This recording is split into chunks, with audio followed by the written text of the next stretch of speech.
Welcome back to the New World of Education Astrology YouTube channel.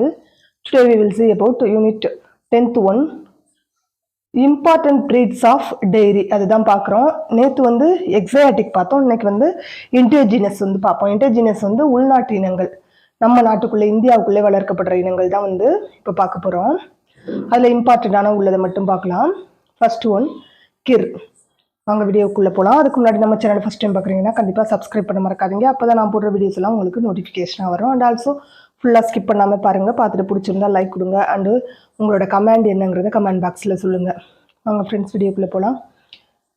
Gir இதை வந்து பாதாவரி, குஜராத்தி, சுரத்தி இப்படியெல்லாம் வந்து இதுக்கு வேறு வேறு பேர் சொல்லுவான். பாதவாரி, குஜராத்தி, சுரத்தி அப்படின்னு வந்து பேர் சொல்லி பல பேரில் வந்து இதை கூப்பிடுவான். அண்டு சாக்லேட் பழுப்பு நிறத்தில் வந்து இருக்கும் பார்க்குறதுக்கு. கிர்னாலே கிர் தேசிய இந்த நேஷனல் பார்க் அப்படின்னு சொன்னாலே குஜராத், அதை ஞாபகம் வச்சுக்கோங்க. அப்போ கிர் அப்படின்னு சொல்லும்போது இந்த இனம் வந்து குஜராத்லேருந்து ஆரிஜினேட் ஆன ஒரு இனம். சாக்லேட் பழுப்பு நிறம். அண்டு கொம்பு பார்த்தோம் அப்படின்னா ஹாஃப் மூன் ஷேப்பில் வந்து பெண்ட் ஆகி இருக்கும்.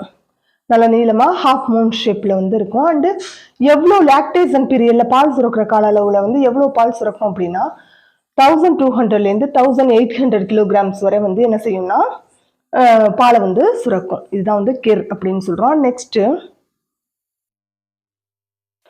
சிந்தி, ரெட் சிந்தி செகண்ட் ஒன். இதுக்கு பேர் வந்து சிவப்பு கராச்சி அப்படின்னு கூட இன்னொரு பேர் சொல்கிறோம், எனவும் அழைக்கப்படும். ஏன் அப்படின்னா இது ஆரிஜினேட் ஆன பிளேஸ் பார்த்தோம்னா கராச்சி, கராச்சிலேருந்து ஆரிஜினேட் ஆகி வருது. அதனால இதை வந்து சிவப்பு கராச்சி அப்படின்னு பேர் சொல்கிறோம். என்ன நிறத்தில் இருக்குன்னா அடர் ரெட்டு, அடர் சிவப்பு. மற்றும் ஃபர்ஸ்ட் வந்து எப்படி இருக்கு அப்படின்னா ஒரு இடத்துல வந்து நல்லா டார்க்கான ரெட்டாகவும் அதுக்கப்புறம் லைட் ரெட்டாகவும் வந்து கலர் மாறி மாறி வருது. அண்டு அதில் பார்த்தோம்னா வெள்ளை நிற கோடுகளும் வந்து இடையில வந்து ஸ்ட்ரிப்ஸும் வந்து இருக்கு. அண்டு லாக்டேஷன் பீரியட்ல எவ்வளோ மில்கை வந்து செக்ரேட் பண்ணுது அப்படின்னா 1250லேருந்து 1800 கிலோகிராம்ஸ் வரை மில்கை வந்து ஈல்டு பண்ணுறாங்க. அண்டு வயல்வெளிகளில் வந்து வேலைகள்லையும் ஈடுபடுத்தப்படுது. இதோட இந்த புல்லக்கெல்லாம் என்ன செய்யுதுன்னா வயல் வேலைகள்லையும் வந்து ஈடுபடுத்தப்படுது. Next and third one Sahiwal. Sahiwal அப்படின்னா மான்கோமெரி பகுதிகளில் வந்து காணப்படுது. இந்தியாவையும் பாகிஸ்தானையும் ரெண்டாக பிரிக்கிற மான்கோமெரி அந்த மாதிரி ரீஜியன்ஸில் வந்து காணப்படும். அண்ட் லோலா, லாம்பிபார் அண்டு மான்கோமெரி அப்படின்னு பல பேர்ல வந்து அழைக்கப்படுது. லோலா, லாம்பிபார், மான்கோமெரி அப்படிங்கிற பேர்ல வந்து அழைக்கப்படுது. அண்டு வெளிர் சிவப்பு நிறத்துல வந்து இருக்கும். கலர் பார்த்தோம்னா பேல் ரெட் கலர்ல வந்து இருக்கும். எவ்வளோ ஈல்டு மில்க் வந்து லாக்டேஷன் பீரியட்ல எவ்வளோ ஈல்டு பண்றாங்கன்னா 1400லேருந்து 2500 மில்க் வந்து ஈல்டு பண்றாங்க. அண்டு நெக்ஸ்ட் பார்க்க போகிறது ஃபோர்த் ஒன் வந்து ஹலிகார் அப்படின்னு வந்து சொல்கிறோம். கர்நாடகாவோட ஹலிகார் பகுதியிலேருந்து இது வந்து சேல் ஆகுது. அண்ட் ஆரிஜினேட் ஆன பிளேஸ் வந்து கர்நாடகாவோட ஹலிகார் பகுதி. அடர் கிரே, அது எப்படி சொல்லணும்னா நல்ல சாம்பல் நிறத்தில், நல்ல அடர் சாம்பல் நிறத்தில் டார்க் கிரே கலரில் வந்து இருக்குது. அதோட ஹார்ன்ஸ் பார்த்தோம்னா நல்லா லாங்காக இருக்குது. அண்டு இவன் வந்து இழுவை மாடுகளாக வந்து இருக்கு. இழுவை மாடுகள் அப்படின்னு சொல்லும்போது லோடு வந்து பொதி சுமக்கிற மாடுகளா வந்து இருக்கு. நெக்ஸ்ட் பார்க்க போறது வந்து அம்ரித் ஹால் அப்படின்னு சொல்றோம். அம்ரித் மஹால்னு. இந்த அம்ரித் மஹால் வந்து கர்நாடகாவோட ஹாசன் பகுதியில வந்து ஆரிஜினேட் ஆன ஒரு இனம்.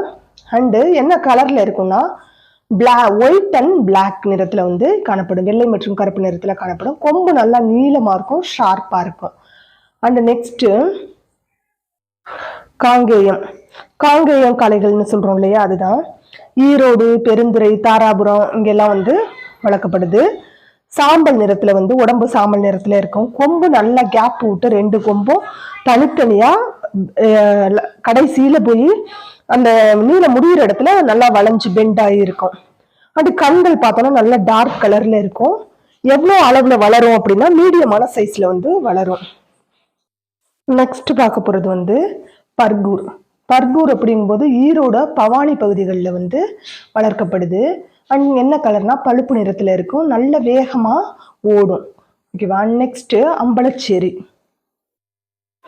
ஜாதி மாடுன்னு சொல்றோம், மொட்டை மாடுன்னு சொல்றோம். அண்ட் செந்தாரை அப்படின்னு வந்து பல பேர்ல வந்து இதை வந்து அழைக்கிறோம். ஜாதி மாடு, மொட்டை மாடு, செந்தாரை அப்படின்னு சொல்றோம்.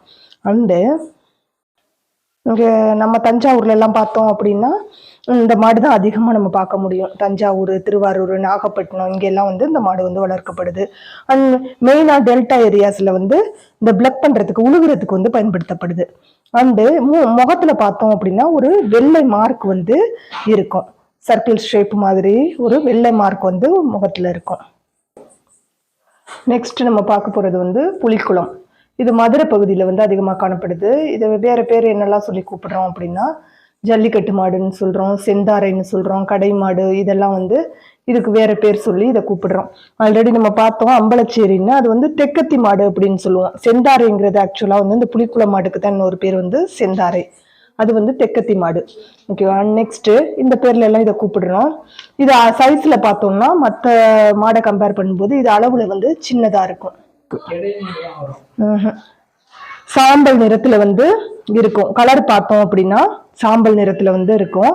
அண்ட் அதோட ஹம்ப் பார்த்தோம்னா நல்லா வளர்ந்துருக்கும். ஹம்ப் அப்படின்னு சொல்லும்போது இந்த மாடு தழுவும் போது அந்த முதுகு பகுதியில வந்து கொஞ்சம் நல்லா ஃபோல்ட் ஆகி இருக்கும் இல்லையா, மசல் மாதிரி, அதுதான் வந்து ஹம்ப்னு சொல்லுவோம். அந்த ஹம்ப் வந்து நல்லா வளர்ந்துருக்கும். அண்ட் ஏறு தழுவுதல்ல இந்த ஜல்லிக்கட்டு மாடு அப்படிங்கிறதுனால ஏறு தழுவுதல்ல வந்து பயன்படுத்தப்படுது. நெக்ஸ்ட் பார்க்கும்போது நெல்லூர் மாடு.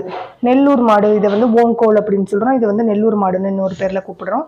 இது ஆந்திராவோட குண்டூர் பகுதியில வந்து காணப்படுற ஒரு வகைனா. அண்ட் இதோட ஹம்ப் வந்து நல்லா வளர்ச்சி பெற்று இருக்கும். அண்ட் எவ்வளவு லாக்டேஷன் பீரியட், அந்த பால் சுரக்கிற காலத்துல எவ்வளவு பாலை வந்து ஈல்டு பண்ணுது அப்படின்னா 1000 கிலோகிராம்ஸ் அளவுக்கு லாக்டேஷன் பீரியட்ல வந்து மில்கை வந்து ஈல்டு பண்றாங்க. ஸோ இதுதான் வந்து இந்த உள்நாட்டு இனங்கள். இதுல சில இது பார்த்தோம் அப்படின்னா டெய்ரிக்கு வந்து யூஸ் ஆயிருக்கும், மில்க் செக்ரேட்டுக்கு. சில இது வந்து அந்த பிளக் பண்றதுக்கும் அண்ட் காலை தழுவுதல் இது மாதிரி உள்ளதுக்காகவும் வந்து பர்பஸ்க்காகவும் யூஸ் பண்றாங்க. ஸோ இவ்வளோதான் வந்து இந்த உள்நாட்டு இனங்கள். இப்போ அந்த இம்பார்ட்டன்ட் ப்ரீட்ஸ் ஆஃப் இது டெய்ரி வந்து ஃபுல்லாக முடிச்சிட்டோம். நெக்ஸ்ட் அடுத்த டாபிக் வந்து பார்ப்போம். ஓகே ஃப்ரெண்ட்ஸ், இந்த சேனல் உங்களுக்கு பிடிச்சிருந்தா லைக் பண்ணுங்க, ஷேர் பண்ணுங்க, சப்ஸ்கிரைப் பண்ணுங்க. அண்ட் உங்களோட கமெண்ட் பாக்ஸில் சொல்லுங்க. அண்டு ஒன் வேர்ட்ஸ் வந்து கொடுக்குறேன், யூனிட் வைஸாக வந்து கொடுக்குறேன். அதை கொஞ்சம் டெஸ்ட் எழுதி பாருங்க. தேங்க்யூ.